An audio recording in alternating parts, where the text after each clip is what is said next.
A ideia principal que me chamou a atenção no Bitcoin quando eu conheci foi justamente essa ideia Red Pill, de você ter a sua autonomia e você tá livre do Estado. E uma coisa fantástica é que o Bitcoin ele surgiu logo depois da crise de 2008. Ele veio como uma resposta à crise de 2008. E todo mundo sonhava e falava, pô, quando é que será que o Bitcoin, as criptomoedas vão se descolar do mercado tradicional e vão ter uma crescente mesmo quando o mercado tradicional estiver caindo? E a gente teve um pequeno vislumbre disso nos últimos dias, que mesmo com a queda do mercado, a gente tá vendo as criptos subindo. Como é que se enxerga isso, a sua visão sobre justamente o mercado se descolar do mercado tradicional, o mercado cripto? Nós, da perspectiva de criptomaníacos e, né, a gente vai fazer esse paralelo natural. Pô, 2008, né, crise de confiança nos bancos, o governo tem que intervir, né, junto com o Banco Federal, o Fed, meio que resolver a situação. E não é só nós que estamos fazendo esse paralelo. Tava até comentando em off aqui, né, com o pessoal que eu fiz uma live no meu canal falando sobre esse assunto da quebradeira dos bancos,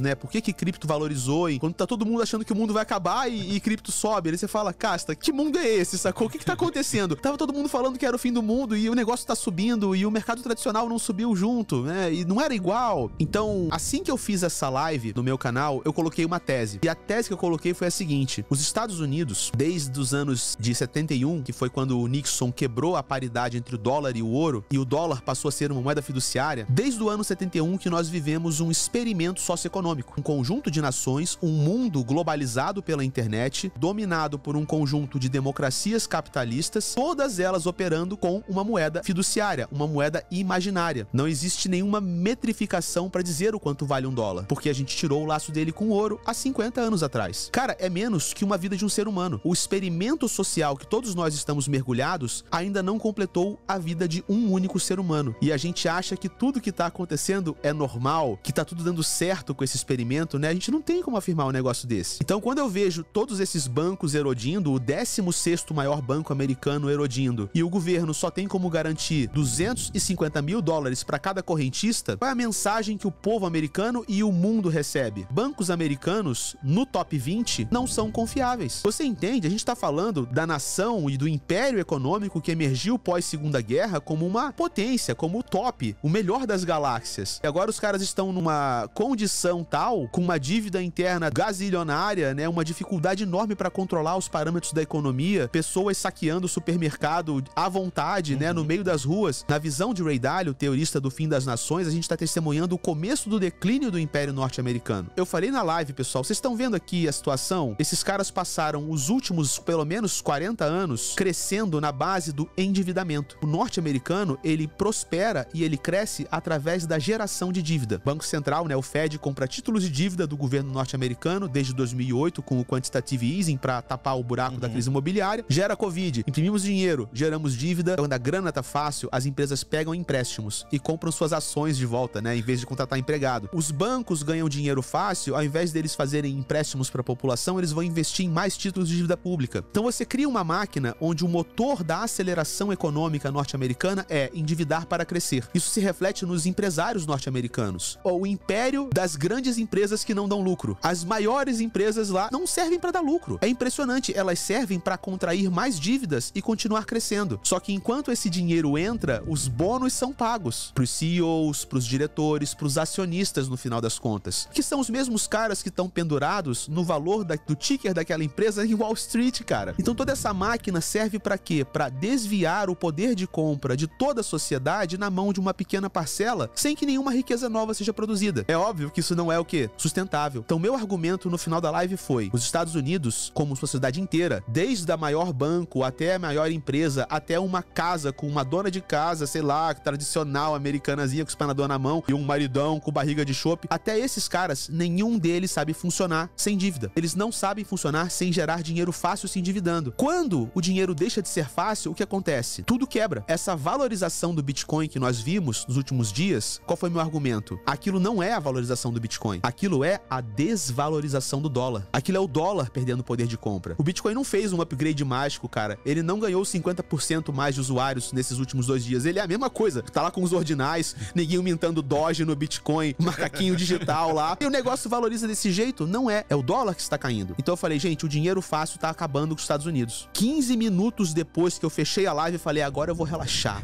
Eu abri o YouTube, aí popou uma notificação de um documentário da Frontline, A Era do Dinheiro dinheiro fácil. Cara, um documentário de primeiríssima, assim, top, master, os caras entrevistando ex-membros do Fed, galera interna de Wall Street, críticos da economia norte-americana, todos eles falando o quê? Os Estados Unidos não sabem mais funcionar sem dinheiro fácil. Aí eu falei, cara, ferrou, mané. Porque eu não falei com a categoria de que eu tava falando de dia seguinte, eu tava falando de uma maneira mais geral, mas talvez o buraco seja mais embaixo. Então, a provocação que eu falei que eu ia trazer pra você hoje é a seguinte, pra passar a bola pra vocês. Será que nos tempos de hoje a gente tá precificando o Bitcoin em dólar? Ou será que a gente tá precificando o dólar em Bitcoin? Quem é que tá dando o preço de quem? Sacou? O que a gente tá medindo quando a gente olha o gráfico do Bitcoin? Sim. A gente tá medindo se o Bitcoin vale mais ou a gente tá medindo se o dólar vale menos? Por que o dólar é a sua referência? Se ele é tão instável. E se o Bitcoin mostra o que pra gente? Que o dólar é volátil pra caralho, cara. Então olha que louco, né? A gente tá começando a se questionar, talvez, qual que seja a real unidade de medida. Porque o par Bitcoin Amazon,